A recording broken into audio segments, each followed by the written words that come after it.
In episode 49 of Mosen At Large, favourite camera apps and what you're using your camera for. More on the word blind as a pejorative, blindness and mental health.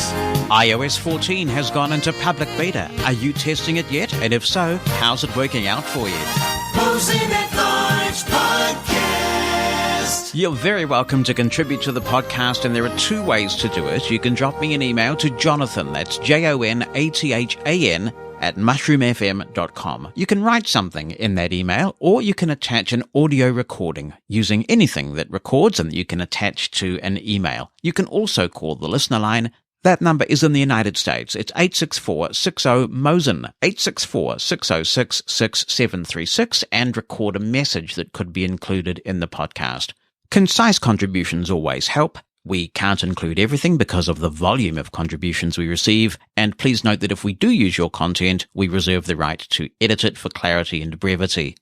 You can follow Mosen At Large, all one word, on Twitter to join the conversation with other listeners, to get sneak peeks about what's coming up on the podcast, and I regularly tweet links that I think will be of interest to Mosen At Large listeners. To keep up to date with Mosen At Large and radio-related activities I'm doing, you can subscribe to our media email list. It's announcements only, and the traffic is very light. To do that, send a blank email to media-subscribe@mosen.org. That's media-subscribe@mosen.org. The podcast version of this show contains extracts from the full version, which is heard live on Mushroom FM at mushroomfm.com and anywhere that you listen to radio stations, at 2 p.m. US Eastern Time on a Saturday afternoon. For the full Mosen At Large experience, I encourage you to be part of that community. And finally, before we get into the episode this week, a reminder that this podcast is long, and to help you navigate past the bits that you aren't interested in to the bits that you are, it's segmented by chapters. If you have a podcast app capable of supporting chapters, and many on iOS and Android do this, you can skip between segments of the show. And because this podcast is so long, we've had so many good listener contributions once again, I have decided we will do another midweek extra of Mosen At Large in the coming week. That could be the first chance that you get to receive a podcast from our potential new podcast host. I'll talk to you about that in just a moment. So we will have the interviews with Judy Dixon about her new camera-related book for National Braille Press, and Marco Salsiccia about audio description in a midweek extra, probably about Wednesday US time. We will publish that.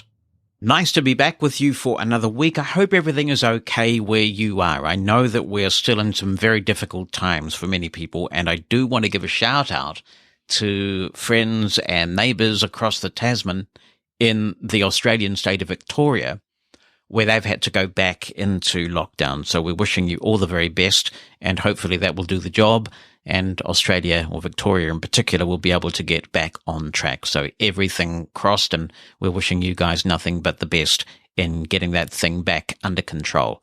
Here in New Zealand, we are very fortunate. We still don't have any community transmission. We did have a bit of a scary situation a few days ago where somebody escaped from quarantine. It sounds like the name of an exciting movie. Escape from quarantine. And he hooned on off to the supermarket, and that's caused a lot of consternation that somebody would be so inconsiderate as to do that. But also people are saying, well, how was that allowed to happen? You know, we thought these quarantine facilities were well guarded. So we have everything crossed. The incubation period is 14 days, of course. So it takes a while to know about whether these things have had an effect and whether we got any community transmission. But so far, we do not. Any cases are those from people coming in back to New Zealand, New Zealanders who are coming home, and we have no community transmission at the moment. So we too have everything crossed. Before we get into some talking points today that I'd love to hear your opinions on, I do have a bit of housekeeping, as they say, or administrivia, you know, that sort of thing. One of my biggest technological strengths and weaknesses is that I love to play with stuff. Some people interpret this as inconsistency, but I like to think of it as open-mindedness, that just because one piece of technology works for you at one moment, it doesn't mean that another piece of technology hasn't come along since you last looked, or that something that you dismissed a couple of years ago hasn't evolved to be better than something you're using. So you get the idea. Well, I have to say that all the kind people who listen to this show every week have given me a bit of dilemma, and that is that really I feel like I have outgrown the particular podcast hosting plan that we currently have for Mosen At Large.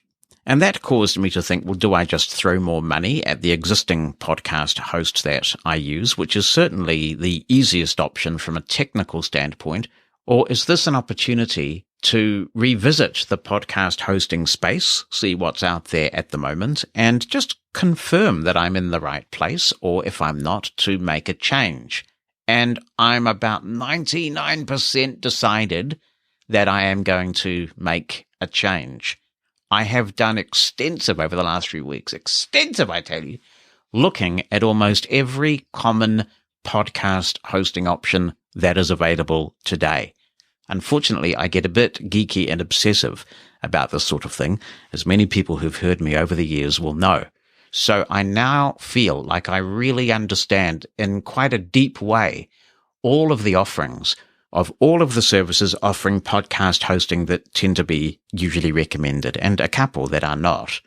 So I've come to a decision to make a change, and after this show is published, I will start doing that immediately to give it a week to bed down. What this means for you is hopefully nothing. When you are a podcaster and you make a change to the service that hosts you, there is actually a protocol in place using what they call a 301 redirect. So if your new podcast host is any good, what should happen is that they will import all your episodes for you, and then your old provider, if it's ethical and well-behaved, and you should definitely check whether that's the case before you even go there, they should implement for you a redirect of your old feed to the new one.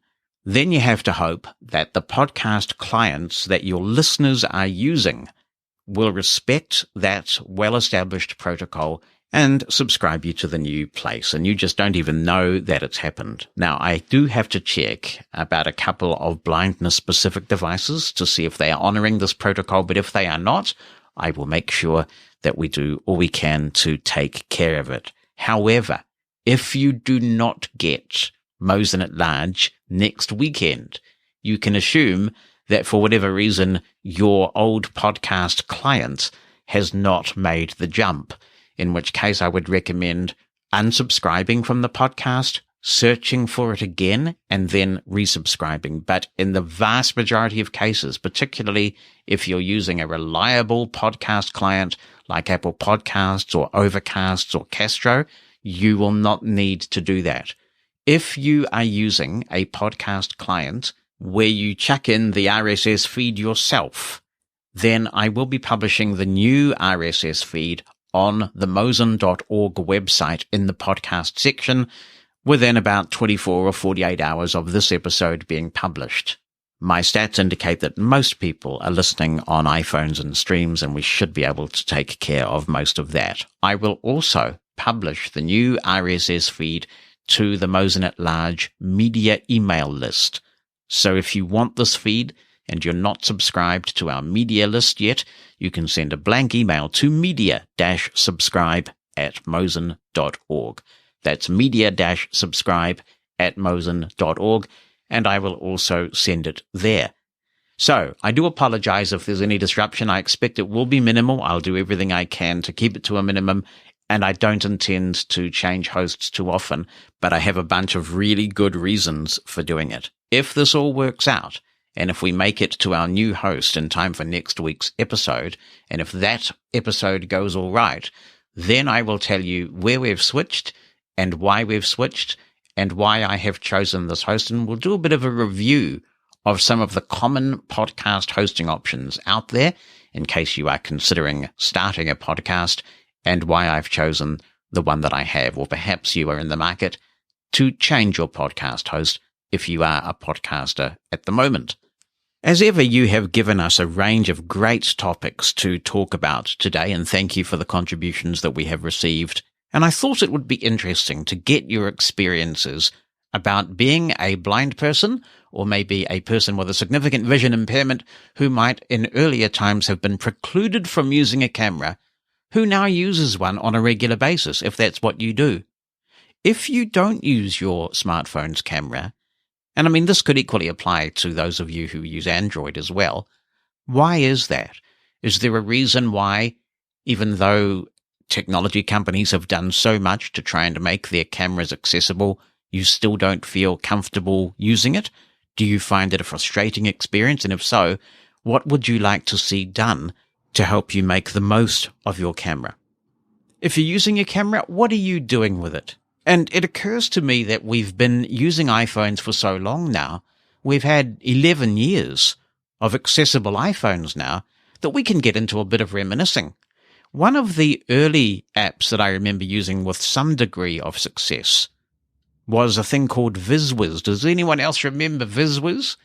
And this was a crowdsourced thing where you would take a picture of something and you'd ask a question about it, and various, I think they were volunteers. It's possible they were paid through one of those crowdsourcing services like Mechanical Turk, but you would get a range of responses back about the picture that you took and the question that you asked. And it was run by a university, and that was pretty early on. Of course, TapTapSee has been around a long time, but increasingly, many of us have become a bit more adventurous about taking photos, and the cameras have got smarter about telling us what's in the view of the camera. Because one of the things I've always struggled with, I suppose it speaks to me as a bit of a perfectionist, is I don't like putting stuff out there whose content I can't completely verify. You know what I mean? I can't tell whether it's a really bad picture or not. Are you a photographing ninja now? Are you photographing all sorts of things and putting it on social media, or just flicking it along to friends? Do you have a system in place? For example, before you post to social media, do you have a friend look at a picture, or maybe you send it to a service like Aira to have a look at the picture so that they can tell you whether the picture is okay? And of course, Aira can take control of your camera and take good quality pictures for you. And I know that's something that I really do appreciate about Aira, that you do have some assurance about the quality of the picture. So I'd like to know what you are using your camera for. Are you video conferencing with family members and making sure that you're in the view of the camera? Do you go out and just sort of snap random pics in public? How's it all working out for you? And what else needs to be done to give you greater confidence with the camera? Let me know about the apps you're using, the purposes to which you're putting the camera, and anything else that you'd like to contribute. And of course, we will look forward to the discussion with Judy a little bit later in the show. But on the ball once again is Tristan Clare with a subject line called "Click Go the Cameras." Tristan, fail! You should be singing this. I want to hear you singing "Click Go the Cameras, click, click, click." Because it has to be click because you're Australian. So you'd be saying click as opposed to click. Click. Click, click. Anyway, hi, Jonathan, says Tristan. Hello, Tristan. Just in case the subject line doesn't give it away, she says, I'm chiming in on your topic about uses for the iPhone camera. Like most of your listeners, I use the camera for OCR and color detection. I'm not a huge fan of seeing AI for this, except for reading the text in screenshots, because I think it's an app that tries to do too much at once and not to a high enough standard for what I want. So I use Voice Dream Scanner for text recognition and TapTapSee for image description and color detection, because the descriptions I get from that app are more detailed and useful to me.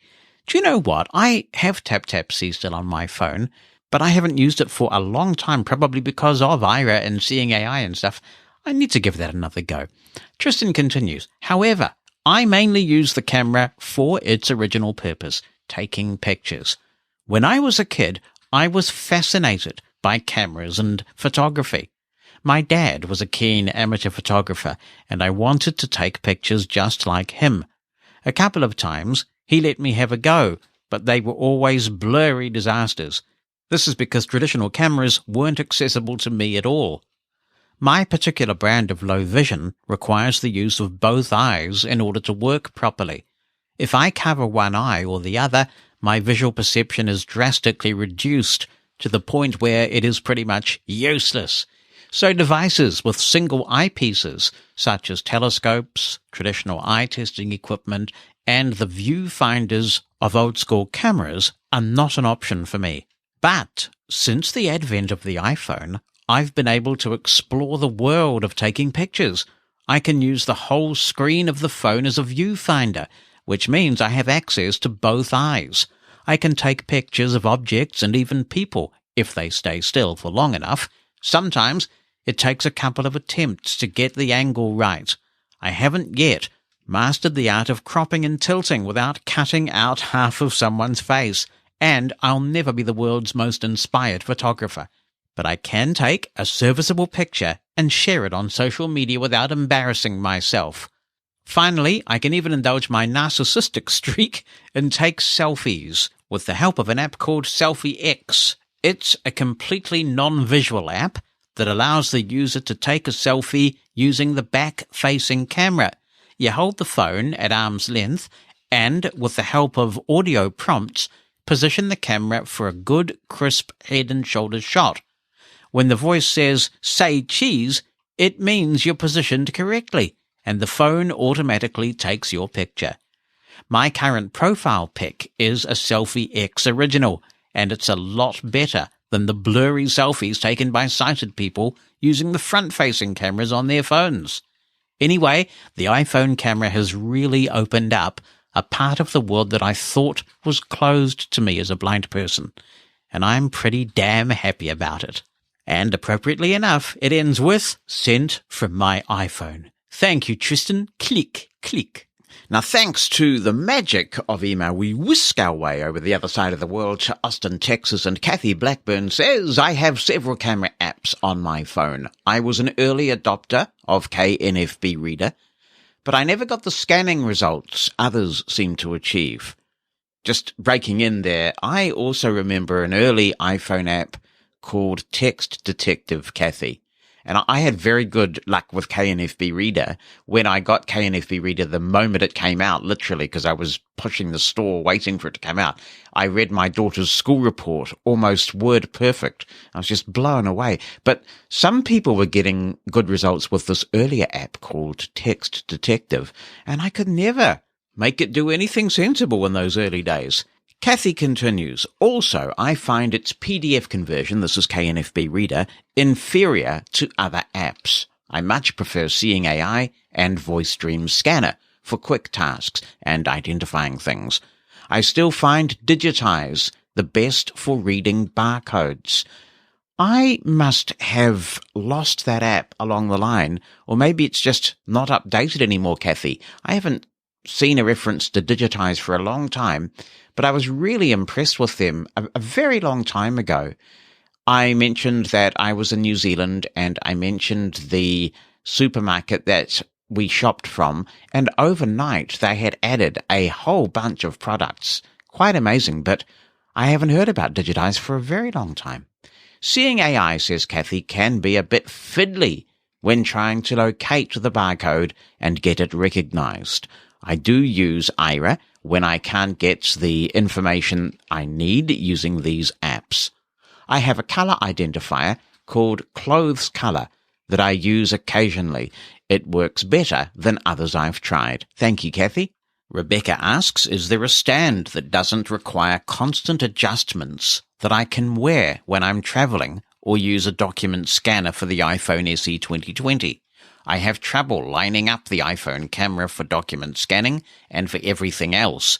I like the Pearl camera's tactile interface for document scanning and use a USB barcode scanner and bscan.com to look for barcodes."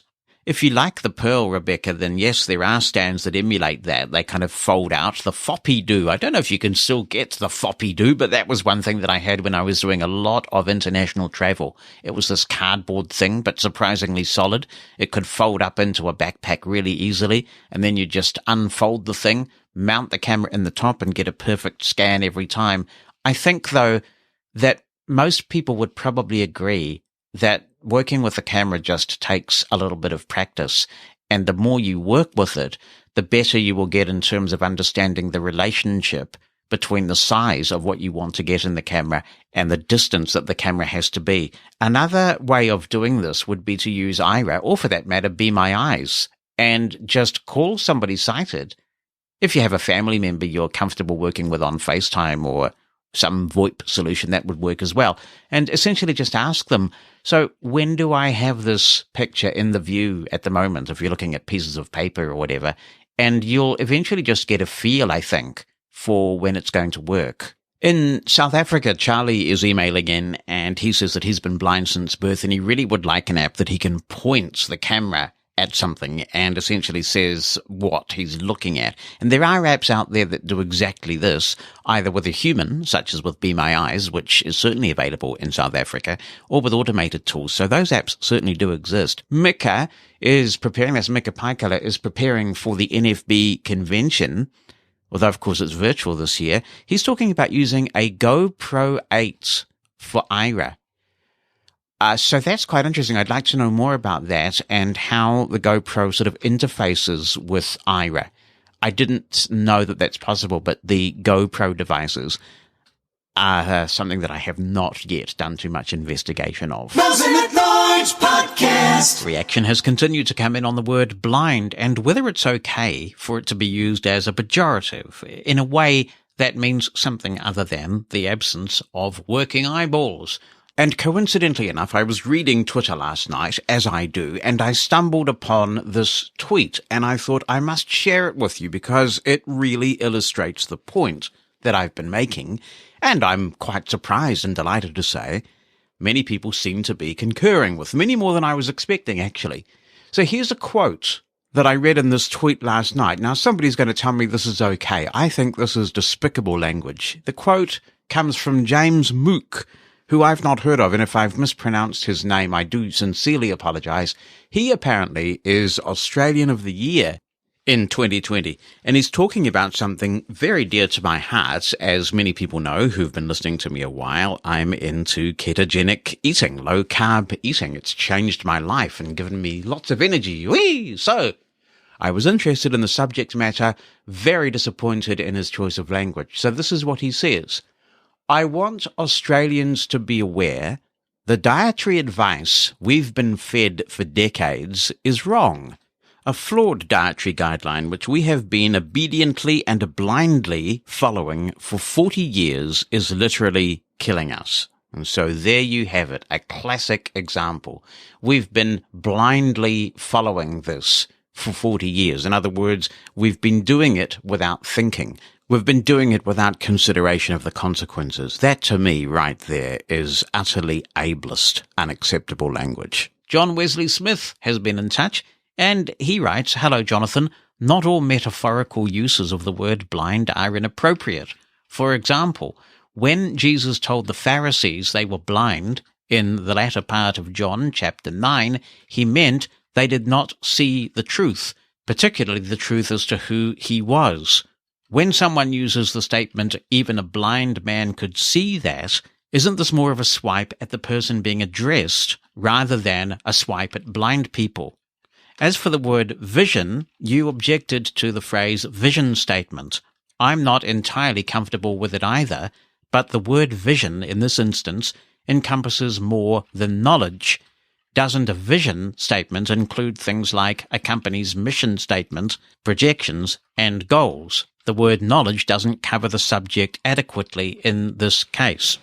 Thanks very much for sharing that, John, and I think you're making my point for me, really. So I think that the biblical language that you quote is absolutely inappropriate. And keep in mind that I'm coming at this from the angle of an atheist, so I regard the Bible as just another book. It has no special status for me personally. I think there is some wisdom in there. I think there is also a lot of racism and misogyny and ableist language. And in my view, the ableist language around calling the Pharisees blind is an example of the inappropriate language that you can find in the Bible. If the word ignorant had been used instead of blind, it would have been just as effective. And so what happens is that people are exposed at a very early age to the concept of blind, meaning stupid or ignorant or inferior. And that really was the point that I was making last week. I don't think that that is acceptable. And similarly, with even a blind person can see that. They are really equating the word see with understanding. And this is actually a battle that I had when I was advocating in the 90s here in New Zealand for the rights of blind people to serve on a jury, because we equate seeing with understanding so much that people think if you can't see something, that you can't understand it. And similarly, that if you can, you do. And I gave the example of some sort of case involving firearms. Now, if you were a blind person who happened to study firearms, let's say, and you were given a description of a scene or a weapon or a bullet, you may have much greater comprehension of the situation than somebody who can see but who doesn't have a clue about those things. So over the years, from the very earliest times, we have equated seeing with understanding. And I think that's the point that I am making in my objection to the use of the word blind in this way as a kind of a pejorative. I've done a few strategic plans in my time, in my professional life, so there is a difference between a vision statement and a mission statement. A mission is what you're there for, and a vision is where you hope to be if your organization has achieved all its objectives. So you could easily call it a dream, an end goal statement. There are many other words that you could potentially use besides vision. Thank you so much for keeping the dialogue going, John. Much appreciated. Hey, Jonathan. Hope that you were good to use the word blindness rather than the lack of vision. I've noticed they use it a lot on the side. There's actually 3 words that they use. It's in 3 different languages. Oh, I never told you. I can actually speak up to 34 languages, including, which is all 12 languages of here in South Africa and other languages from other African countries as well. There's 3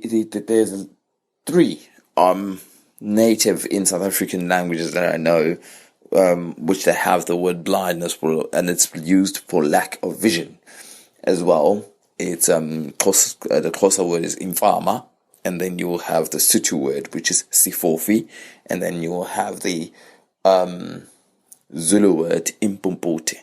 And those words are actually used to illustrate loss of vision or lack of vision. But yeah, I understand where you're coming from, and I do get offended when you're going to say, you must have been blind in order to be so stupid. You know, are you blind? You start saying, see, things like that. I do get offended because you can't say to a person, are you blind? You understand? It's like now, what they do, like now I was looking actually for a place to stay.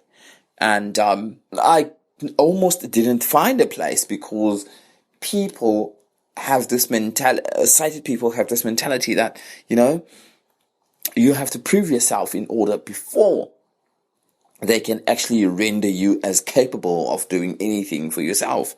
Because they have taken that slang of blindness and they used it in the wrong sense of ignorant and stupid.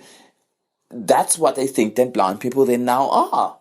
And that for me is wrong. It's completely and utterly wrong.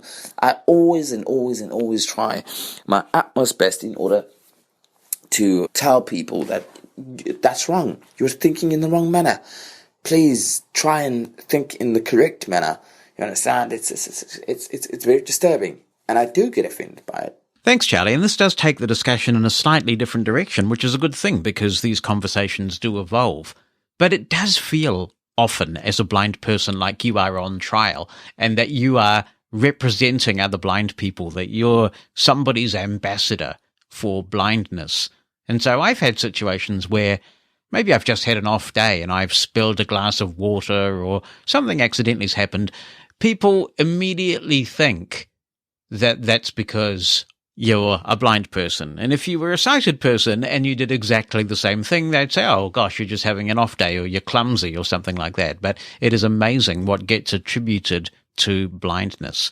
And sometimes it is exhausting. It is exhausting to feel like you have to prove yourself all the time. Hi, Jonathan. It's Sarah Hillis, and I should say. I have a master's degree in English language and literature, so I really should have something to say about this. And I didn't say anything the this past week when the show was on, because I didn't know how to put my thoughts into shape. First of all, yes, I believe that this language shouldn't exist in the way that it does. I actually will quibble with the blind spot language because it actually refers to a visual phenomenon. Say when you're driving a car, there is a blind spot. And so people use that word. So I think that's a different connotation of the word. But the actual, like to say even a blind man could see that, I mean, because you're talking about mental faculties, I do believe that that's a silly way to use the word and shouldn't be used. I don't know if it's the whole reason why, and I don't think you're saying this, but I don't know if it's the whole reason why we're barred from things that we shouldn't be barred from, like employment and such. I think the primal reason is ignorance or lack of knowledge concerning how we do things, and B, an actual fear among people with vision of not having vision, because it's such a pervasive part of their lives. It would be like me not having hearing. Like, what would I do? I think I have enough of an open mind to try to get beyond it, but it would be really hard, as you know, Jonathan, especially. It was really hard for you to have those attacks and get to grips with that whole thing and try to find your way through it. And so it's that's a part of it too. Like when people come up to you on the street and want to help you, sometimes, my mother has always said that sometimes it's because they just can't imagine how you could know where you're going, right? They just can't put themselves in your shoes because they think, I wouldn't know what to do. How would that stick tell me anything? That sort of thing. Okay, so should we change the language? Yes, we should. We should then get rid of, a crippling economic crisis. We should get rid of that. We should get rid of idiotic and moronic, because they referred to people who were not people in the eyes of the law at the time. And we shouldn't have that anymore. And we shouldn't have, there's a lot of things we shouldn't have. So my one question would be, where do we stop? Where do we stop? That's my only question, is where does it end? And will it end up devolving into newspeak? That's my only question. I'm not saying that you're trying to do that. I'm saying that if it keeps going and going and going, there will be many reasons to get rid of so many things. And where will it stop? That's my only question. And it is a fair question. Thank you so much, Sarah. I think where it stops is where the individual community concerned decides that it should stop. For example, it is not considered appropriate in polite company to describe something, or someone for that matter, thank goodness, as retarded anymore. That is just considered, and rightly so, an offensive term. You do hear some young people using it. You also hear quite a few young people describing something. It's not even someone necessarily. Sometimes it's a situation as lame. And I personally find that offensive as well. But in the end, I think the arbiter of where it stops does rest with the community who may feel they are being denigrated. I talked last week about how dominant a sense sight is, and that when you have it, you depend on it enormously. You rely on it. And there are all sorts of surveys that show how much information sighted people acquire from sight. And you're right, a lot of it is about fear. So I'm certainly not suggesting that if we got rid of this language, it would be the cure-all, far from it. And there's been an interesting thread floating around Twitter over the last week or so, hypothesizing about sighted people's fear of the dark, and how if you've been blind since birth, you don't have a fear of the dark, but that it is very common for sighted children, and that of course is the vast majority of children, to fear the dark. So this Twitter thread that's been going around over the last week or so has been hypothesizing that one of the reasons why blind people or blindness is feared so much is because people equate blindness with the dark, and they fear the dark. And if you think, that's just a load of old nonsense, as the Hitchhiker's Guide to the Galaxy might say, a load of fetid dingo's kidneys, there are surveys that have been done where they have surveyed people about the condition or the impairment that people fear the most. Some of these surveys have included health conditions and disabilities, and blindness in some of these surveys is sometimes feared more than AIDS or cancer, both of which can be fatal. Yet blindness is not a fatal condition. So you're right, let's not underestimate just how much fear there is of blindness and the way that that fear permeates people's perceptions of blind people. Hi Jonathan, this is Claudia from Tampa, Florida. I just wanted to talk about two topics really quick. The first one is I absolutely agree with you 100% about the term you could be blind to do that or something like that. I think it is definitely offensive, and I think that we should evolve our language because we've done it with other minorities, and I think we could bring that forward to visual impairment or blindness as well. And I also want to bring up Braille displays. I have the HIMS Smart Beetle, which is a 14-cell Braille display, and I love it. I use it because it's very portable and it's really easy for me to carry it to school. I like the fact that it can connect with multiple devices at once, and it's very easy to use. Love your podcast. I find it very informative, and thanks. Lovely to hear from you, Claudia. Thank you. And here's Roy Nash. He hasn't sent a voice message in this week, so I guess I have to do my Roy Nash. What is it? This is Roy Nash from Little Rock, Arkansas. I don't do it as well as you, Roy. Anyway, it's good to hear from you. Hope your microphones are working out okay. Roy says, I totally agree with your statements regarding the application of the metaphor which compares blindness to ignorance. I cringe every time I hear it used. In taking this position, I feel like a drowning swimmer fighting against an overpowering current. It's a beautiful metaphor, Roy. Literature has made frequent use, he says, of the metaphor, and it is a theme which occurs and reoccurs in the Bible. I am often at a loss as to how best to explain my feelings to people who equate blindness with ignorance. Friends interpret my objections as proof of my being oversensitive. I too remember the KNFB reader, he says, with the Nokia phone, with the speech that cost thousands of dollars. I wish I had a total of my expenses for adaptive technology over the years. Whatever the total, it has been worth it. I am happy that people can get that technology for less today. Lovely, Roy. Thank you. Good to hear from you. Laurel Jean has emailed in and says, Hi, Jonathan. After reading your introduction to this week's show, there are a myriad, I tell you, of topics on which I would love to write. I am always learning something new from you, my fellow listeners and contributors, especially on the subject of technology. Still, I keep going back to your question regarding the word blind. Blind. First, let me preface what I am about to say with the affirmation that I enjoy a happy, productive, fulfilling life. I own my own home and am extremely active in my community. Having said this, many aspects of my childhood and adolescence, to quote an expression I once heard, put the fun in dysfunctional. And one incident in particular still has me a bit puzzled.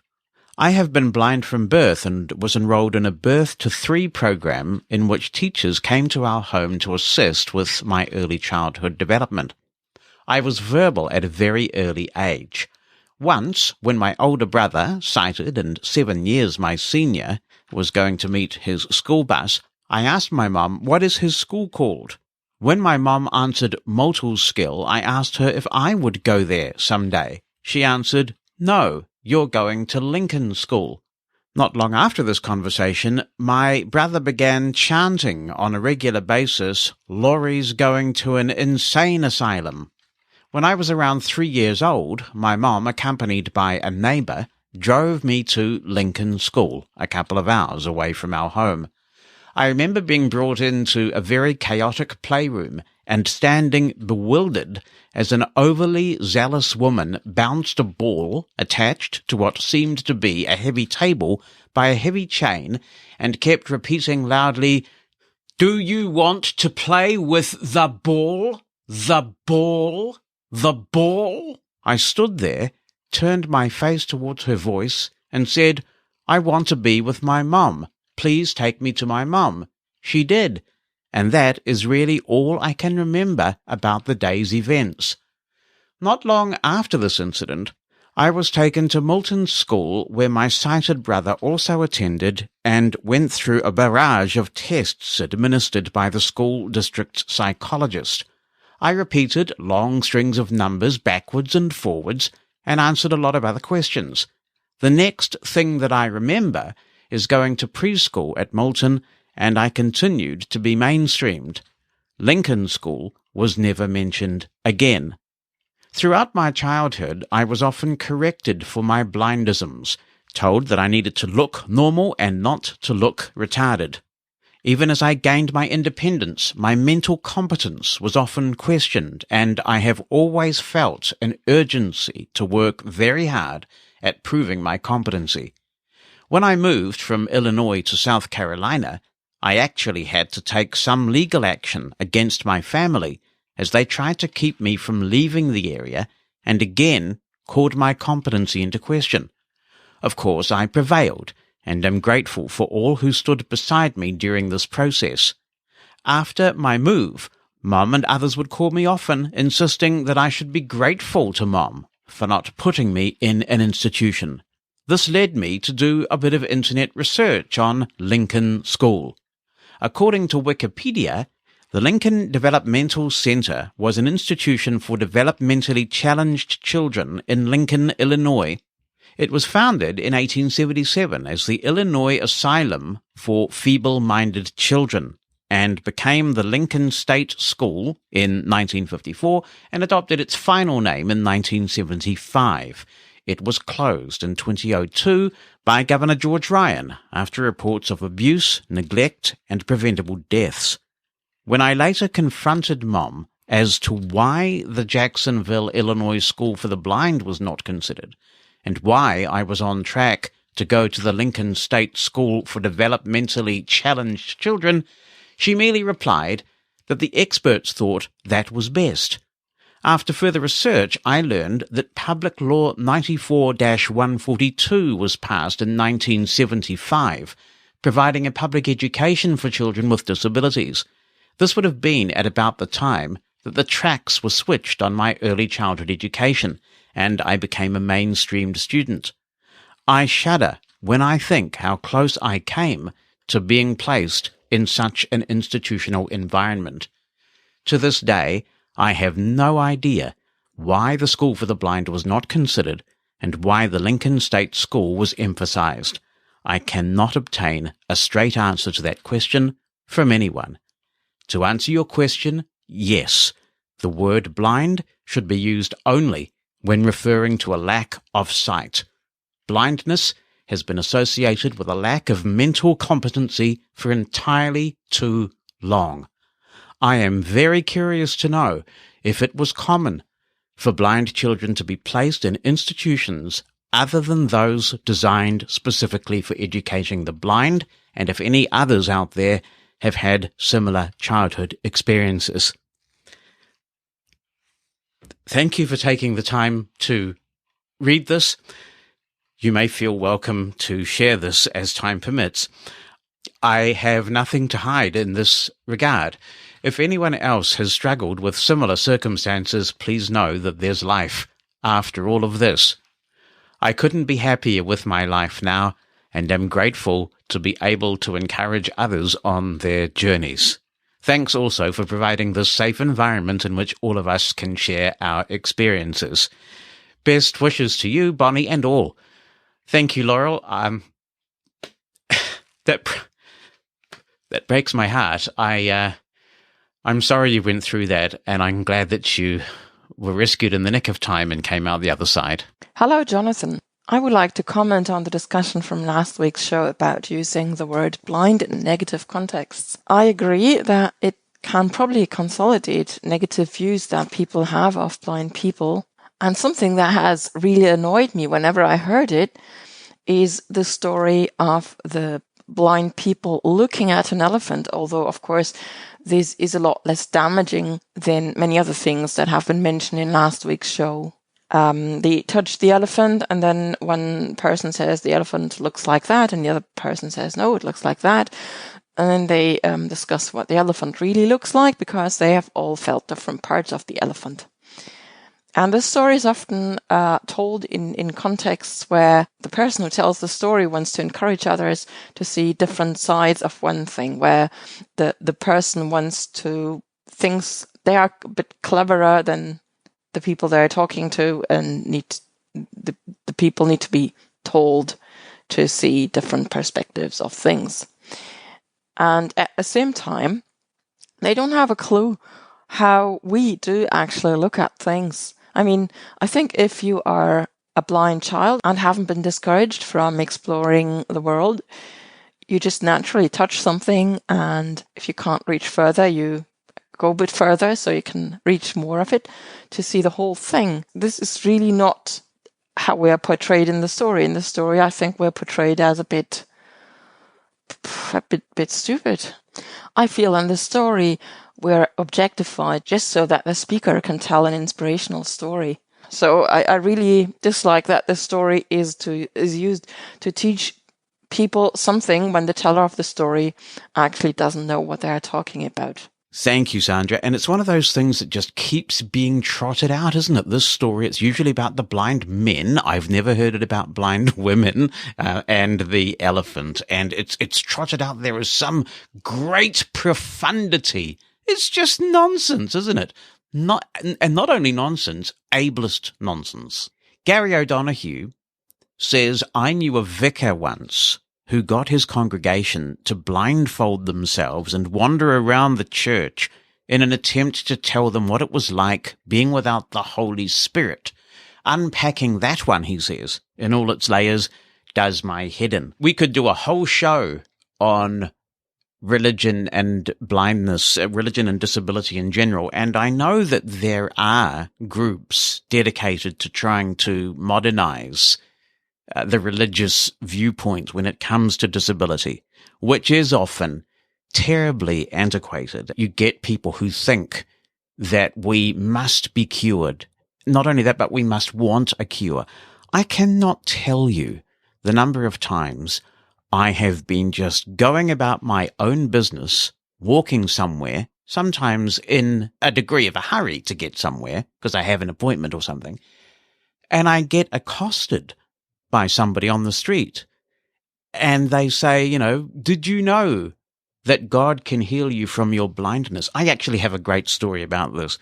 This happened to me once when I was at university, and I actually do enjoy engaging. I really do enjoy engaging on this subject, and when the Jehovah's Witnesses and some of those who tend to proselytize at your doorstep come, I love the conversations, and if I've got time, I will sit there and talk to them and discuss things with them as long as they'll talk to me. I love it. Yes. Anyway, I was walking along to university, fairly new at university actually, still getting used to the route, and this person just sort of tapped me on the shoulder and said, good morning. I thought he was just going to say nice day or do you want a hand or anything? But then he said, did you know that God can heal you from your blindness? And I said, why would he want to do a terrible thing like that for? And he was absolutely flabbergasted, and he said, what do you mean? And I said, well, when I finish talking to you, I'm going to the library. And in the library, they've assigned me a room. And in that room, for the next 5 hours, because this is my sort of reading day predominantly, I'm going to be read to by a succession of what I'm told are very beautiful women. And, chat to them and converse with them. And you're telling me that God would want to heal me from this? I said he wouldn't do such a thing. And he paused. You could sort of hear his little brain ticking over. And he said, I can see your blindness is of the heart as well as of the eyes. And he walked away. Trouble was, by that stage, since it was a new route, I'd completely forgotten where I was and how to get to where I needed to be once that thing was over. Now, on the subject of cameras, Tim is also emailing in on this. He's prolific. That's what he is. He's prolific. And he says that because he needs good quality video for his own low vision, he's low vision, so he needs high quality to see what he's producing himself. Everybody benefits. And everybody says he's really good at video because he takes care to make sure that it's all very clear. So that is a very cool perspective. It just goes to show it's true what they say. Accessibility benefits everyone. Jonathan Mosen, Mosen at Large podcast. Hey, Jonathan, it is Doug. Thought I would come out here and say hi and say I hope all is well. Anyway, I just thought I would let you know I'm beta testing iOS 14, and it's the second public beta. Basically, one of the features that I've been testing is something called image descriptions. So, what I'm going to do, I'll give you a brief demonstration of what I'm talking about. I'm going to go to the voiceover settings, and there is an option in voiceover. It's past the Braille option, and you'll hear it in just a moment. So I'm going to go demonstrate this now. Voiceover recognition button. Okay, there's a new option now with iOS 14 that I've been testing. It's called voiceover recognition. I'm going to double tap there. Using on-device intelligence, your iPhone will automatically improve the accessibility of apps, images, and text. Voiceover recognition should not be relied upon in circumstances where you could be harmed or injured. In high-risk... I'm going to flick to the right. Basically, it gives you the disclaimer of why this shouldn't be used. Image descriptions on. Your iPhone will speak descriptions of images in apps and on the web. Basically, it's self-explanatory. It does what it says it's going to do. It's going to read descriptions of images, in the web and all that good stuff. Screen recognition on button. Your iPhone will automatically make apps more accessible by recognizing items on the screen. Twitter. This is a new one that a lot of people might be interested in. Apps will become more accessible with this option on, apparently. Text recognition on. Double tap to toggle setting. Your iPhone will speak descriptions of text found in images. And basically text description, it'll give you text descriptions of all that cool stuff. Thanks, Doug. Nice to know you're taking the brave step of doing the beta testing, and I do believe that it's a bug where they say this is public beta 2, because of course it is public beta 1. This is the first beta that they released just a couple of days ago, but it's developer beta 2. I've been running the developer betas of 14 since they came out on WWDC Day, and now a lot more people can have access to it. So how's iOS beta testing going for you? That text recognition feature is quite interesting, and I find it fascinating going into apps like Uber Eats, for example, and you now get all sorts of information about descriptions of the food on the screen and all kinds of stuff like that. So it'll be interesting to watch this develop over the next little while we're in this beta cycle. If the idea of no iPhone power button has you thinking about shopping around and perhaps jumping ship to a Samsung Galaxy phone, here's Christian, who says, "Hey, Jonathan, I remember that setting up the Bixby wake word on the Galaxy S8 was not accessible. Yes, you can go way back into the Blind Side podcast archives and hear a demo of the Samsung Galaxy S8, and things have moved on, of course, a lot since then." He says, "I just wanted to let you know that on the newer Samsung phones, it is fully accessible. Hooray! Bixby will say what it needs you to say, and then it will play a sound indicating that you should start speaking. There is also no more Bixby logo. You just double tap the start button, which is labeled, and it just works." That's great news. Thank you, Christian. Good to hear that Samsung's continuing to improve accessibility. Joe Quinn is tuned in, and he wants to know about the best microphone for use with iOS. He says, "I hear the Zoom series is good, but heard inaccessibilities with adjusting volume. What else is good/bad?" I've had 2 of those Zoom microphones, and I can't confirm any accessibility issues at all. If you're going to use a professional type of microphone, then you are going to want to monitor with some sort of headphone type device. So when you plug the Zoom microphone into the lightning port, it's just a wee sort of dongle that plugs into the mic port. You have a volume there that adjusts the gain level of the mic, and then I think there's another way to adjust the headphones potentially. But it is really straightforward. Just plug in some cans or some earbuds or something, which you will want to do anyway in a more professional situation like this, and you're good to go. The one thing I have found with those Zoom microphones, which would mean I'd actually hesitate to recommend them, is that maybe I just got early versions of them. I don't know, but boy, did they pick up a lot of interference from the radios. I took this mic, which does you can adjust the mics and do some very nice stereo patterns with them. And I took this mic, and we did an outside broadcast on Mushroom FM. Just me and my iPhone, and this was even before long before Backpack Studio. We're talking 3 or 4 years ago. So I was using a combination of tools, but we did stream this event live on Mushroom FM. And what I found was I actually had to unplug that Zoom microphone and just use the built-in mic, which was a shame because we lost the stereo then, because it was just picking up so much interference from the cellular radios. So it's fine if you want to put it into airplane mode and use one of those Zoom microphones. And this is the same Zoom that do all those premium quality recorders. But if you want to stream something, it's not suitable. Now, Damo, he was telling me, Damo of the All Day Breakfast fame here on Mushroom FM, he was telling me that he's using a Shure mic. I forget the model number, but it's a very similar concept that it's a self-contained dongle and you plug it into the lightning port and adjust things, plug a headphone thing of some sort into it, and you're golden. And he says that that is a very good microphone. Of course, if you were to buy the camera adapter kit, particularly the new one from Apple, then you can use any USB microphone that you like, really. And that opens up all sorts of possibilities. So no end of options for you, but if anyone has any recommendations for iOS-specific devices, then please let us know. I think it's worth pointing out that there are some big changes coming to audio in iOS 14, and it's possible that if you wait for those changes, you may find that there's no longer a need for an external microphone, depending on your use case.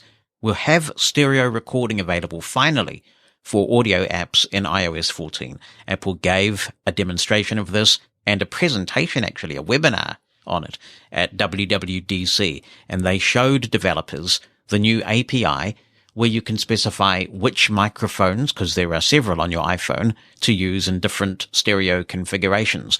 So it'll be up to the recording apps to support this when 14 comes out, and I'm sure that any good audio app worth its salt is going to do that. The combination of the availability of stereo in these apps and the ability that app developers have had for some time to offer you the ability to turn off Apple's audio processing could, I think, mean that for many use cases, you're just not going to need anything else. So you might want to sit it out and see what the range of audio apps behave like when 14 is officially out. While I am talking about audio, and while I remember to mention this, Zoom has come out with another portable recorder. This one is quite small, and it's called the H8, and I think that means that it has 8 inputs. Unfortunately, it does have a little touch screen, but it sounds like that's only useful for some functions, like if you're recording a podcast in the field, apparently you can set up little carts, so you might be able to push one of these buttons while you're recording and it will do, Mosen At Large podcast. which I accept could be useful, but I would tend to record just interviews in the field and then bring it back into the studio myself. So that may not be a showstopper for you. I don't believe that the H8 does 32-bit float recording, which to me has just been such a wonderful, reassuring thing. I actually went to Parliament the other day with my Zoom F6. It was great getting it through parliamentary security. And then I went to interview a minister, as in a cabinet minister here in New Zealand, with my Zoom F6 and a couple of those Sony lavalier mics that cost a small bomb. And it all went really well. I do like my Zoom F6. He's a handy man to know, that Gary O'Donoghue, even if he exhausts my wallet a bit. That Zoom F6 is just such a cool purchase. Very happy with it. Anyway, so the Zoom H8, it is available now. There are little YouTube reviews popping up. And of course, Gary, we are relying on you to buy one so you can do a review for Mosen At Large. You can always send it back if you don't like it, eh? Here.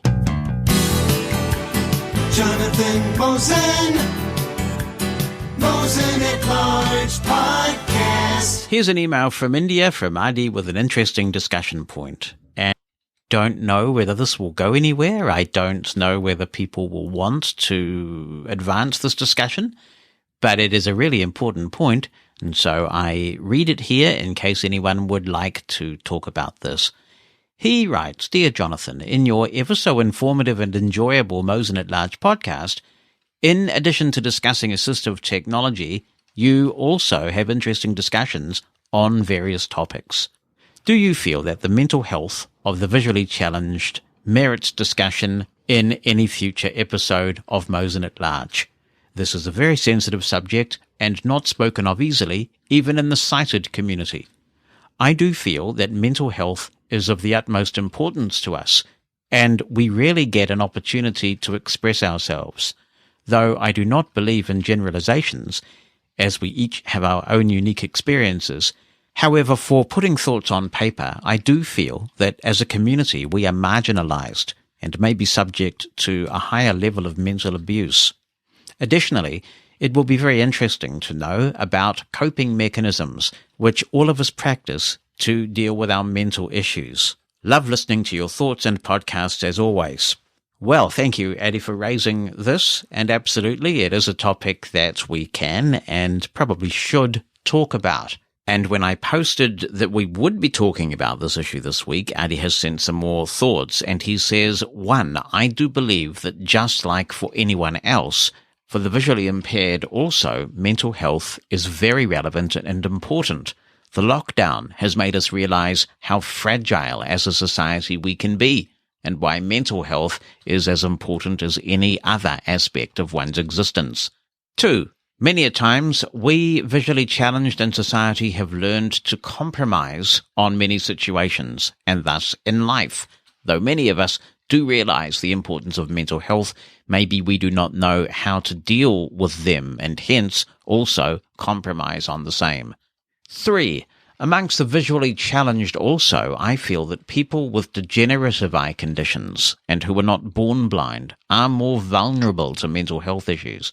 Many times we even do not realize that we are being subject to abuse. During the days when I was moving from being almost sighted to almost totally blind, I have been subjected to a lot of unnecessary trauma. There were times even my own extended family questioned my authenticity with respect to my diminishing eyesight. At that time, I did have a good friend circle, and most of them moved away from me, though I was the same person without my eyesight. Though during the period I have made many new friendships and have had a very creative social life, the journey has not been easy. Why is it that we have to prove ourselves at every stage of our professional life? For most of my professional career, I was always pushing myself to be more competent and was always trying to fit in. But for how long can this continue? Are we not humans who need to express ourselves and our needs? But is there someone who is interested in understanding our needs and specific requirements? The lockdown has made me realize that many times in our lives we may need sighted assistance, but what if this assistance is not available? There is a very interesting story of a financially well-to-do blind couple here. During the lockdown, though they had quite some money in their bank, they were unable to procure groceries. They did contact a lot of friends and family, but finally a lady in their society came to their rescue. We all have different versions of such experiences, where we become extremely vulnerable, and this can very much affect our mental health. Many times I feel in our community we are putting each other down. Jealousy somehow seems to be more prevalent. I am just sharing 2 of my recent experiences which really affected me negatively. First, on account of lockdown, many visually challenged, like others, were working from home. Recently, I realized a new trend where many blind people are taking assistance of their sighted spouses to get their professional work done. This somehow did not feel right to me and really affected me as I, along with some others, were pushing for accessibility. Today, given how so many organizations are struggling for survival, no one seems to be complaining as to how the work is being done, as long as it is bringing business. Second, I was a very heavy user of Uber Eats, as it was very accessible. In early January 2020, Uber Eats stopped functioning in India and merged with Zomato, which was very inaccessible with voiceover. I was truly distraught, as I had no other alternative. I already wrote to the company explaining the importance of accessibility and asked some of my visually challenged acquaintances to do the same to put pressure on the organization. Some complied, while others bashed me, saying it was trivial and you can take the assistance of any sighted person. This also seemed to have affected me, as it becomes so easy for others to make assumptions. I think people who do have sighted spouses seem to take a lot of things for granted. While I completely support them in choosing a life partner of their choice, assuming others will do the same is just not acceptable. Though it pleases me that as I write this email to you, I have just ordered a meal from Zomato for my mother and me. The company did respond, and though their app is not fully accessible yet, it is very much manageable. My coping mechanisms: 1. Practicing self-love and acceptance and repracticing the same is very powerful. 2. Meditation. I cannot emphasize the importance of meditation in every aspect of my life. It has brought a deeper level of self-acceptance and helped me to develop self-love. I am less affected by the opinions of others. 3. Daily gratitude and journaling have also played a very crucial role in dealing with my emotional well-being. 4. Recently, I have been looking for the option of therapy. However, have not yet been able to find the right therapist. A lot of the issues we may have may be because of our blindness, and many of them may not be related to blindness at all. Finding a therapist who can understand this and thus act in a holistic manner is important. My search continues, as I am not okay to make myself a subject of experiment for the therapist. 5. I am part of a local psycho support group created by 2 able-bodied individuals. This is a cross-disability group wherein we meet once a month and just share without being judged. It very much helps to lighten one's burden. I appreciate that very much, Adi. That was an interesting email. You have raised a lot of issues that people may like to respond to individually. For example, dependence on sighted spouses and the risks, actually, to marriages of treating your sighted spouse like a caregiver instead of an equal partner. That is something that I think blind people have to be really careful about because it can taint the relationship. You have also talked about what I have referred to on the show in the past as the parasites in our community, the people who complain about those of us who go out there and make a difference. So, for example, all of those people who called you out on the accessibility of the Zomato app will now be stuffing their faces much more easily because they can order from Zomato themselves. And those people really annoy me. They are parasites, and they should be called out because they sit there thinking, discrimination doesn't happen to me. These people are troublemakers. They want the government to fix everything. They're politically correct, you name it. And yet they're quite happy to sponge off the hard work of other advocates. And I understand why that gets you down. It gets me down as well. You do also raise a very interesting point regarding mental health professionals. And actually, this applies to medical professionals too. You know, sometimes if you want to do counseling or talk to somebody about a particular issue, they are the ones who get sidetracked by your blindness because they think that your blindness must be a contributing factor to this issue, when sometimes it is, but quite a bit of the time it has nothing to do with it. And of course that also applies when you go into a doctor and the doctor is just fascinated by the cause of your blindness and on. And, you know, you might have gotten in with a pain in your foot or something like that, but they're just completely sidetracked by the whole blindness thing. So a lot of things to chew over in that email. I appreciate it. Gary O'Donoghue tells me he is not buying a Zoom H8. Oh. Yeah, I agree. That is a sad thing, Gary. Anyway, he's not buying one, so there. The Zoom H8 does have the ability to talk to your iPhone via Bluetooth, like the F6 does, but Gary tells me that, unlike the F6, there aren't a lot of settings that you can configure. Curtis Judd, who's a very reputable and brilliant source on all this gear, says that it's mainly transport-type functions and metering that you get. So you can play and record and that kind of thing. But what a lot of blind people really want is the ability to tweak lots of settings, which you can with the Zoom F6. Not as many settings as I would personally like, but you can certainly do quite a few of those settings. Greetings, Jonathan and Mushroom Radio listeners. This is Stan Luttrell from Medford, Oregon. I use these Shure MV88 microphone, and I find it quite useful. However, I wouldn't recommend using the MV88 app with it. It's usable, but I really don't like it. There are whole sorts of recording apps that I would recommend, but that is not one of them. Mosen At Large Podcast. Dawn is in Sydney. She sat down with her iPad and written in, and she says, I'd like some advice about wearing hearing aids and using headphones. I have a pair of AirPods Pro, but find it too difficult to take them out every time I want to use them. There must be an easier solution to this problem, but it beats me to know what that might be. Any advice would be helpful. Well, I'll open it up, Dawn. I think this could be quite complex because it depends on the kind of hearing aid you have. If you have a hearing aid with a mold that consumes your entire ear, then really I don't think there is a different way. One thing you could potentially do is try getting a set of headphones that go over your ears and seeing how that works with your particular hearing aids. With my current hearing aids, that does work, even though I've got behind the ear hearing aids.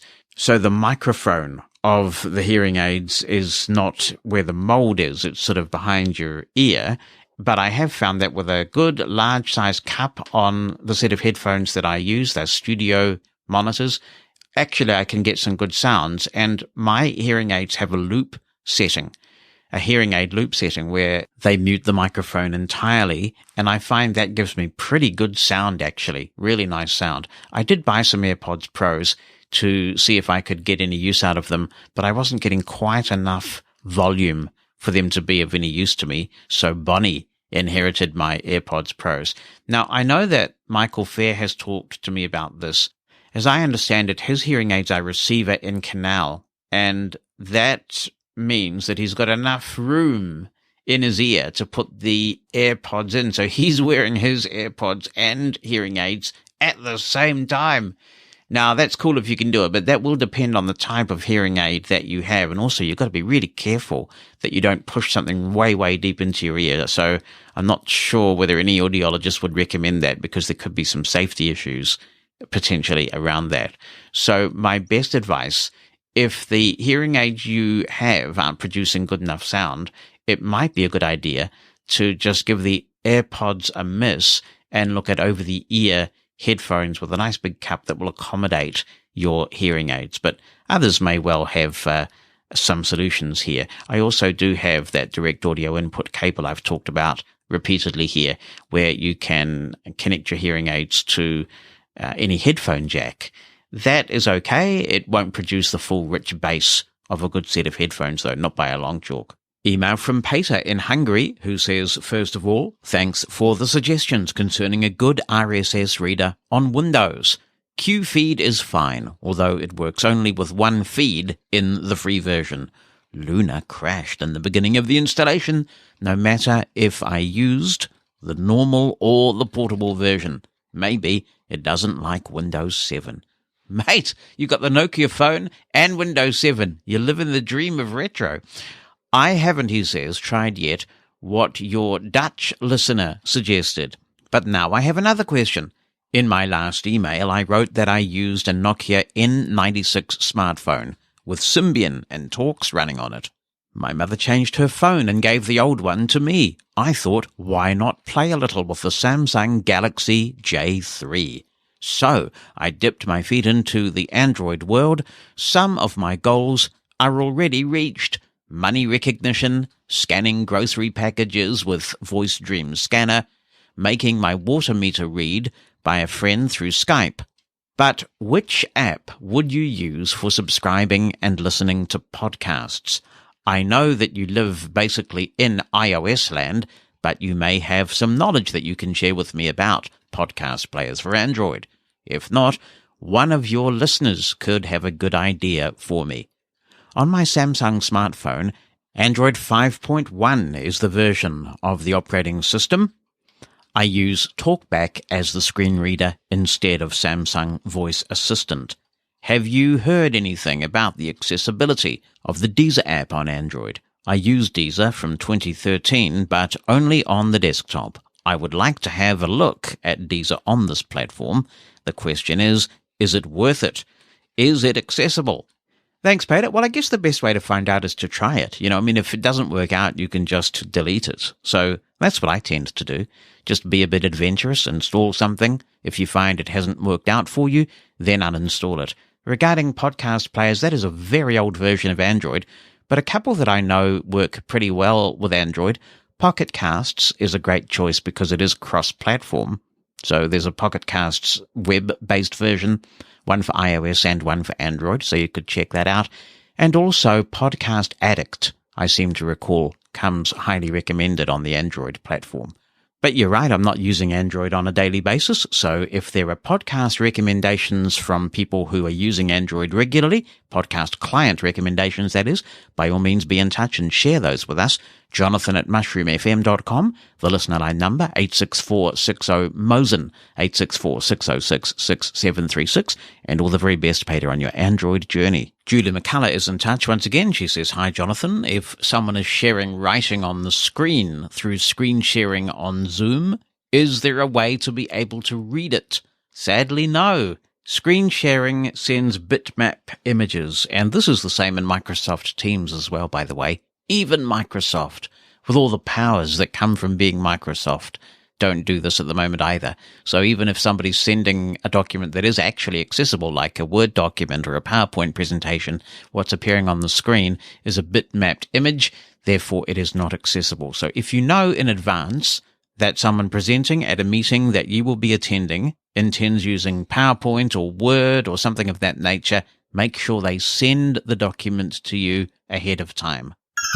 Mosen At Large podcast. Hi Jonathan, it's Tim in het Veld from the Netherlands.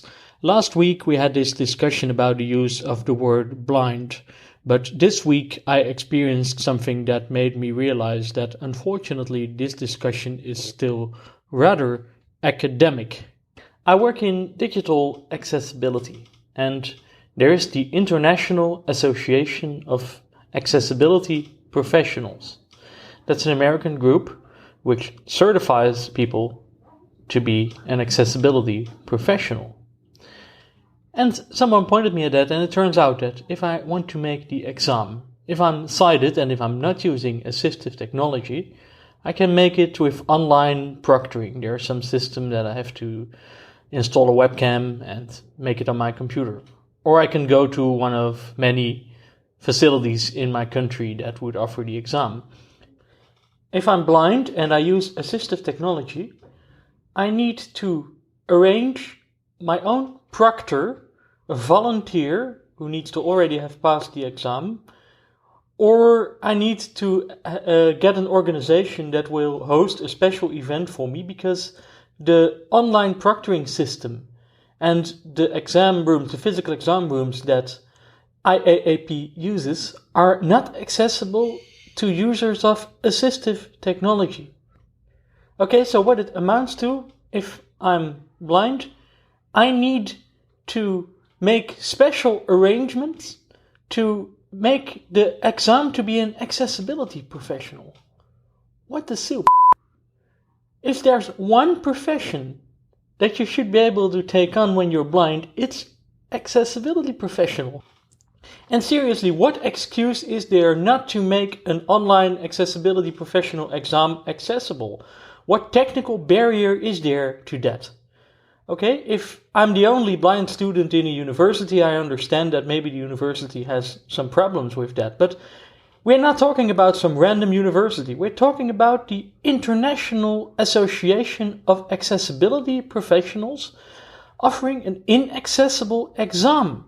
In other words, it's normal that blind people, whenever they want to do something, they have to make special arrangements because they can't participate in the normal procedures.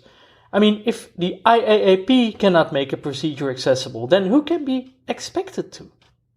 I haven't contacted them yet, but probably they're going to tell you that it's difficult to find a partner which can administer international exams, which does that in an accessible manner. A university maybe can get away with that. Although even at my university, when I made exams, they adapted the exams and arranged special proctoring at their own cost. I didn't have to find a volunteer. The International Association of Accessibility Professionals cannot get away with an exam procedure that is not accessible to a blind person. Tim, I was so sure that you have to be wrong about this that I did look it up. I did a web search on the International Association of Accessibility Professionals and found the section of the website where they talk about exams. And you're absolutely right. You have represented the situation 100% accurately. I am sorry for ever doubting you. I have already reached out to the International Association of Accessibility Professionals and expressed my astonishment, and I have asked if somebody from that organization will come on the podcast and explain this to us. So hopefully we will get a response from them. That said, Tim, I completely disagree that in any way invalidates the inappropriateness of using that kind of language that we've been talking about around the word blind. The two things aren't really related. Here is something interesting from Mika Paikala. And we're going to talk about virtual conventions in just a moment. But Mika says that he believes someone has submitted a resolution about the International Association of Accessibility Professionals and their inaccessible exam process. And I look forward to that. I really will be interested to see if we can get some engagement on this issue from them, and we will get them on the podcast. So I will keep my powder relatively dry on the off chance that we can have that dialogue. We'll see what happens over the next week and whether we can have that interview in next week's edition of Mosen at Large. Shirley Roberts has emailed in because she saw a tweet that I sent on the Mosen at Large Twitter account. And if you are on Twitter, and why aren't you if you are not, then do follow Mosen at Large on Twitter, because during the week I often try to tweet technology news and other blindness-related news and things that I think Mosen at Large listeners might be interested in. And I sent a tweet earlier in the week about a new feature relating to the soup drinker. And Shirley is asking about this. So this new feature is rolling out to the iOS Soup Drinker app. It's being enabled progressively, so one day you will run your app for your Amazon type Echo type device type. I'm trying not to say that naughty A word. Imagine if you're named that. That must be so tough to be called that name these days. Anyway, one day you will open your app for said Amazon Echo device, and they will say to you, "Human," they will say, "would you like to be able to enable the hands-free function of this app?" And when you do that, if you do it, you will be able to use the wake word, the same wake word. Well, I presume you can use the multiplicity of wake words that the Amazon Echo typically has. I don't know. But you'll be able to use a wake word to wake up your voice assistant, your Amazon voice assistant, hands-free. But you will have to be in the app, so it has limited functionality. My understanding is, you're not going to be able to have this running in the background and just yell the wake word at your phone and have it wake up. But it's just, I guess, slightly more convenient because you're not going to have to tap that bottom button there to invoke the assistant. So that will be coming to your Echo-related app very soon. It's convention season in the United States with a difference. The American Council of the Blind, I think, have they wrapped up now? They're about to, if they haven't already. They had their virtual convention, and the National Federation of the Blind's convention is coming up. It's time for another Petra pontification on this matter. She says, "I was not interested in the ACB virtual convention until my friend Bernice Kandarian told me about a discussion on smart homes and then on Legos. Once I turned the convention on with the Echo, it almost hooked me. I did listen to the smart home and Lego shows and enjoyed them very much. That made me rethink what I had been thinking about virtual anything. As far as virtual anythings go, I would rather be there in person. I like to look at the products in the exhibit hall and mingle with people I haven't seen in a long time or never met before. With a virtual convention, I still have all the responsibilities of home, but at the physical convention, I can eat food that I might not cook myself without cleaning up afterward. I don't have to answer the door or take care of the cats. It's a vacation. Now that I attended part of the virtual convention, I can see that both have a place. Of course, it's less expensive, and if people are uncomfortable traveling to new places, they can stay where they feel comfortable. But what a great chance to learn about traveling than an ACB or NFB convention where there are wonderful people ready and willing to help you, and other blind people to give you tips and tricks that work for them. Or you could just listen to Mosen at Large every week, of course, Petra. Thank you very much. Glad that you enjoyed that virtual convention experience, and it'll be interesting to see the differences between the way that ACB and NFB run their virtual conventions. And now we have email from a disappointed Rebecca Skipper. Oh no. She says, I am disappointed with the idea that some iOS 14 features, such as double tapping the back of the phone and on-device image recognition, will not be supported on the iPhone SE second generation. Wouldn't it make sense to support image recognition on the SE, since it is probably going to be called the blindness phone?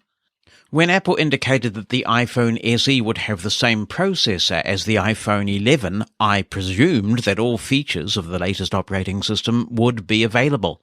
This fragmented support for specific features is unfortunate, and I have learned my lesson. Never buy a new phone until you learn about the latest features and decide what is the most important.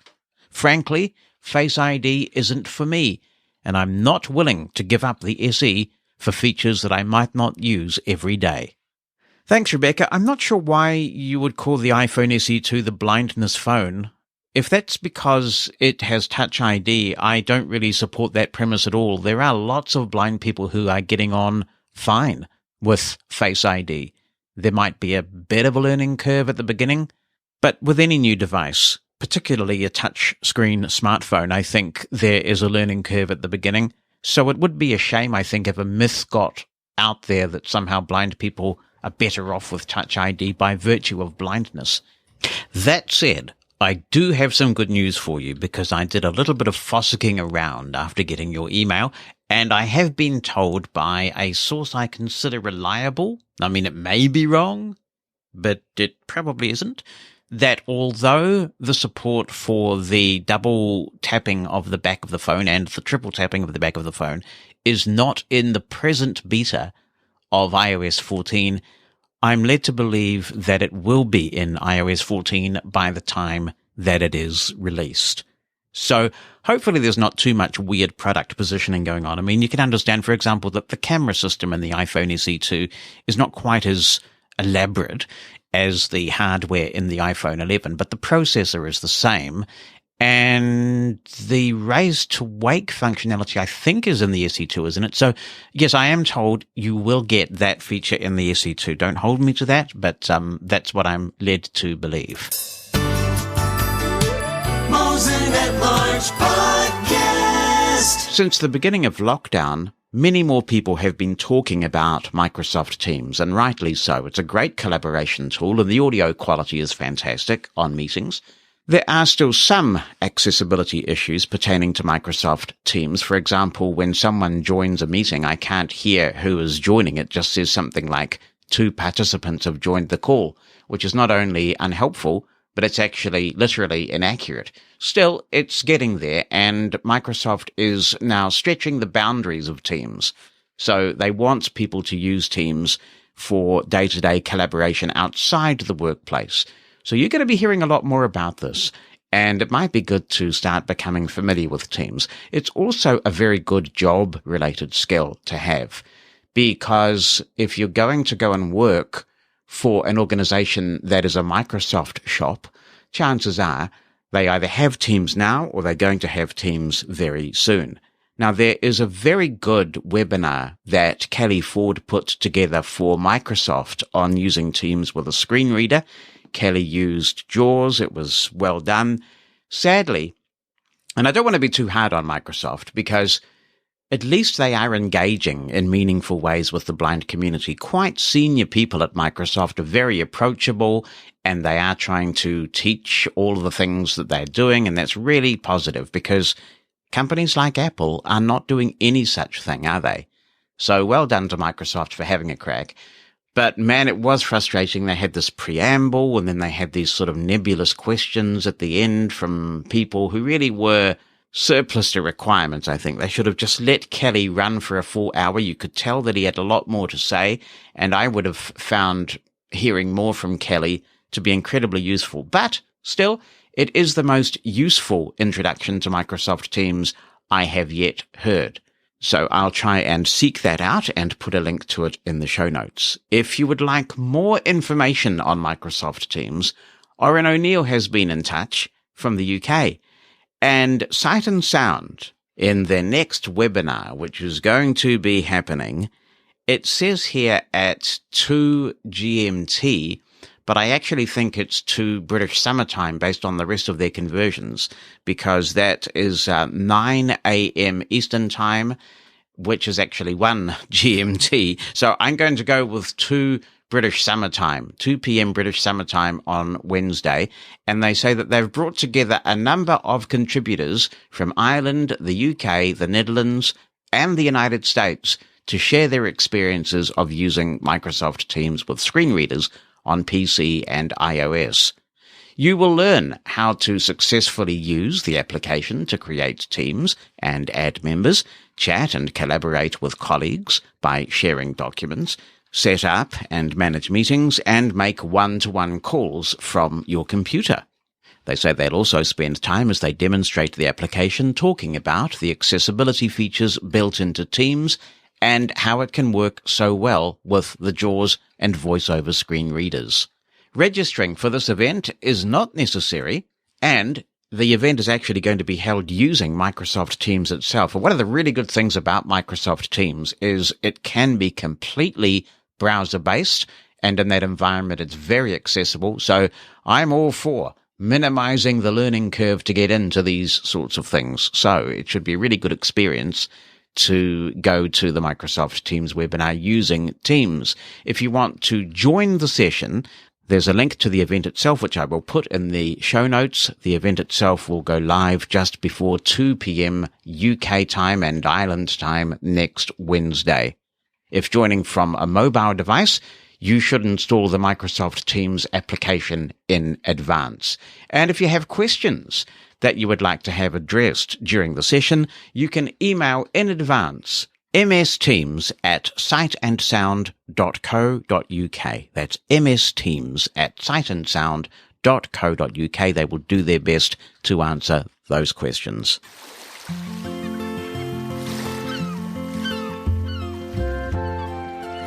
It is true. It is time for another spellbinding body bulletin. Hello. Hi, Welcome. guys. How's it all going? Good. How are you doing? I mustn't grumble. That's good. No one listens if you grumble, No, do they? Have you no one noticed wants that? to No hear one wants that. to hear you No. grumbling. No. I kind of wanted to address Laurel's email. Oh, right. I Yeah, that think- was a pretty Yeah, heart-wrenching that was a email, very, wasn't it? very, very articulate. And sadly, I think in many respects what she experienced at least many years ago, and I don't know how old Laurel is, but It sounds like this happened in the 70s. Yes, By what you were saying was the mid-70s. The norm. I would say that was the norm. But then if it was the norm, how did they determine? Like, some people safely made it either to the mainstream environment or schools for the blind. So how did some people manage to end up in such places? Yeah, again, I think it's the quote, and I'm doing air quotes here, experts. I've always had a vision impairment, but I didn't lose all of my sight till later on. My parents were always told that you couldn't have a developmental problem or issue without having a vision problem. You could be visually impaired but not have cognitive impairment, but you could not be cognitive impairment without vision impairments. Is that actually true? No, I don't think so. No, I remember asking an ophthalmologist years later, and no, that's not necessarily true. They do make all sorts of judgments, especially, I suppose, with blindisms, which I think we're more aware of than maybe we once were. I know of somebody who's very successful who was quite prone to extreme blindism. I mean, violent rocking and pretty sort of autonomous behavior, let's put it that way, autonomous behavior. Right. And but were they never taught differently? Oh, but you see, but what I'm getting at is their parents were told that really the most that could be expected of this person was that they would work in some sort of sheltered workshop type environment. Yeah.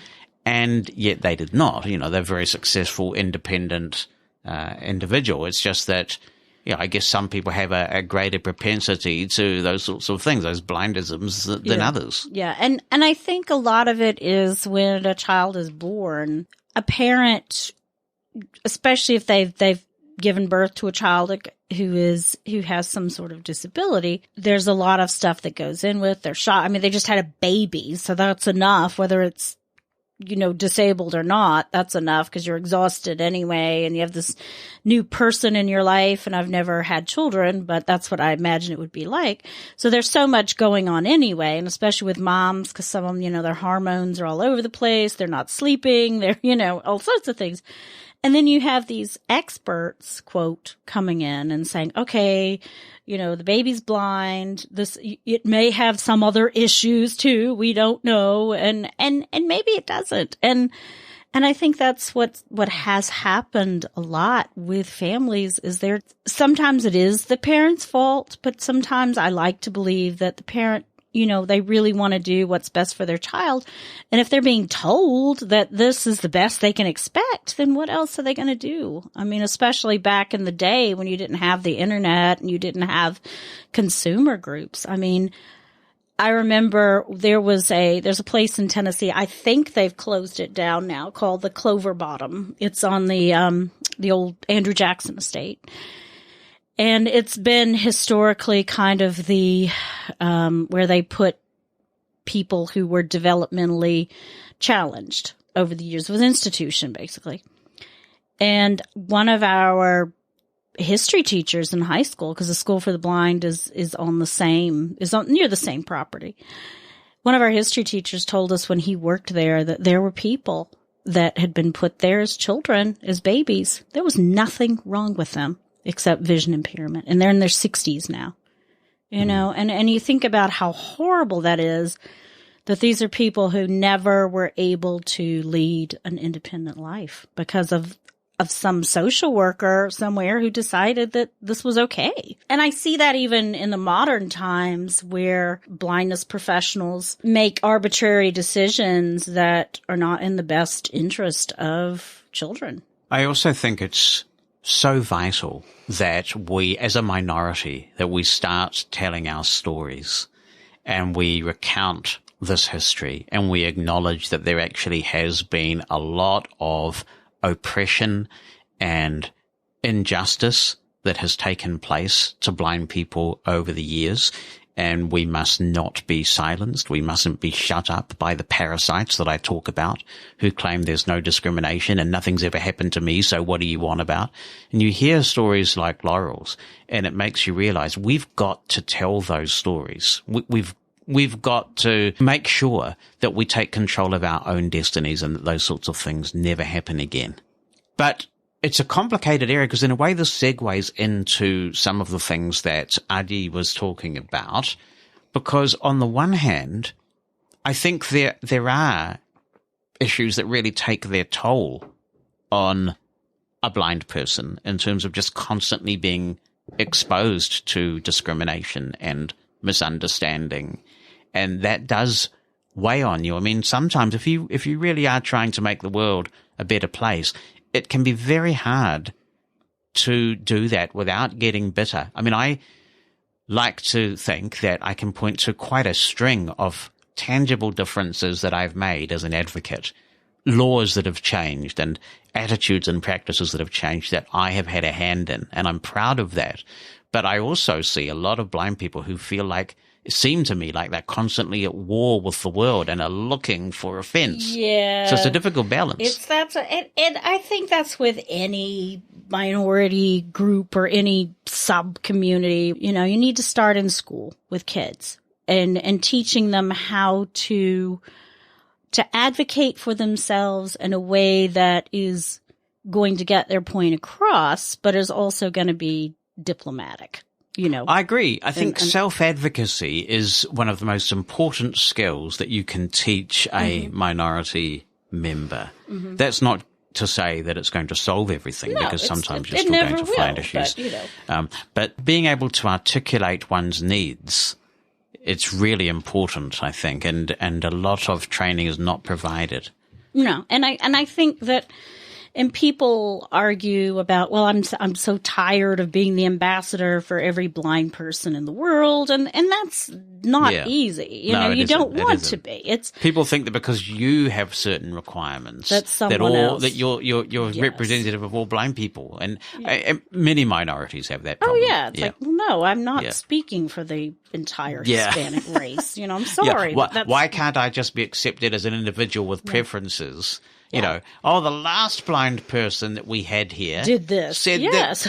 Well, excuse me. So what are you on about? I'm willing to bet that some of these, quote, blind experts that go out and talk to families probably aren't giving them the whole story, too. That's why it's so important to have a blind person that, or at least link them up. And I'm not saying that a sighted person can't do things like that, but that's why it's so important to be able to link a parent or someone up with someone else. This is one of the interesting things. When I first learned about what the NFB was doing, when I really started becoming aware of the NFB in the late 80s probably, I was originally quite shocked by what I perceived to be a fundamental conflict of interest. And I'm not saying that I'm completely okay with it, because if you are a consumer advocacy organization and you're also providing services, and there's a problem that one consumer or a range of consumers perceive with that service, who do you go to if the advocate is also the provider? Yeah. You know, who's watching the store? Who's taking care of the But that said, you look at almost every minority and you have acceptance of the view that the best people to solve the problems and confront the challenges of a given minority are the members of that given minority. Of course it is. So every time we have a blind person going out there to meet with the parent of a blind baby who doesn't know what to expect and everything, I think that is very powerful. And what you sometimes hear, and in my various roles over the years, I've heard this from sighted professionals. And let's not forget, the sighted professionals, by virtue of their sightedness, are getting knowledge of blindness secondhand. Mm-hmm. The only way they get that knowledge is to watch other blind people, right? Yeah. So why not go to the source? But you often hear sighted people, and I remember speaking to a large group of parents of blind children and a sighted professional saying to those parents, don't expect that your child can achieve what Jonathan Mosen has achieved because he's one of those super blinds or super blinks or whatever. Yeah.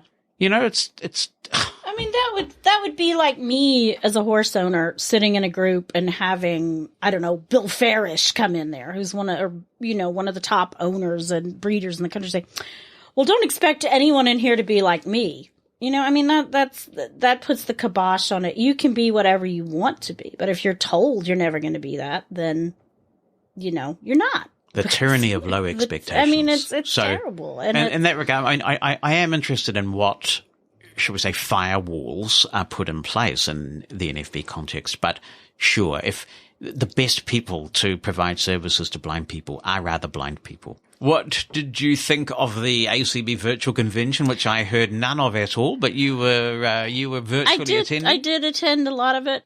I think they did the best they could under the circumstances. I mean, how they pulled it off, I don't know. I mean, it was, And they've we were sitting at the dinner table, and I did hear a little bit yesterday, actually, and they had this guide, was it?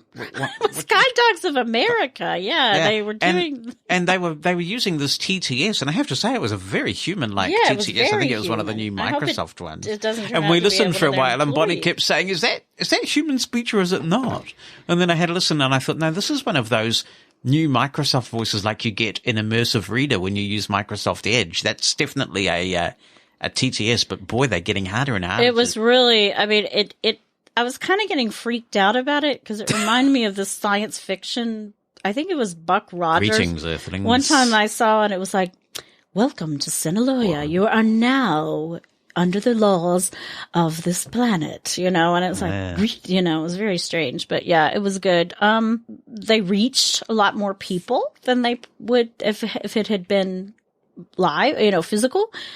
But you listen to this and there was a guy from HumanWare that was describing the tables and kind of like what you would see in the actual exhibit hall, the 3 tables. So is it one of those Mushroom FM special events, like the cruise, exactly. We're concocting this visual picture. Yeah, and for he was doing that, but definitely I hope that both are back next year.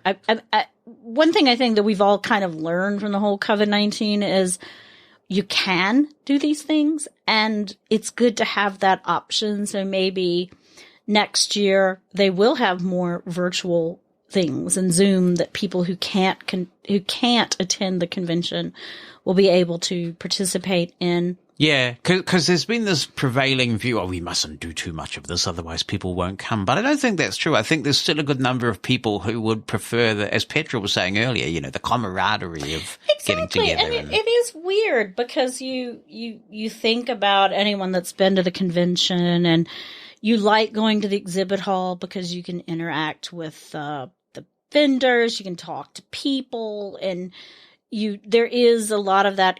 Talking again about learning from things. I mean, NFB does a lot with families and children. And if you go to an NFB convention, you see all the little kids tapping around the hotel with their little canes on some sort of scavenger hunt or whatever.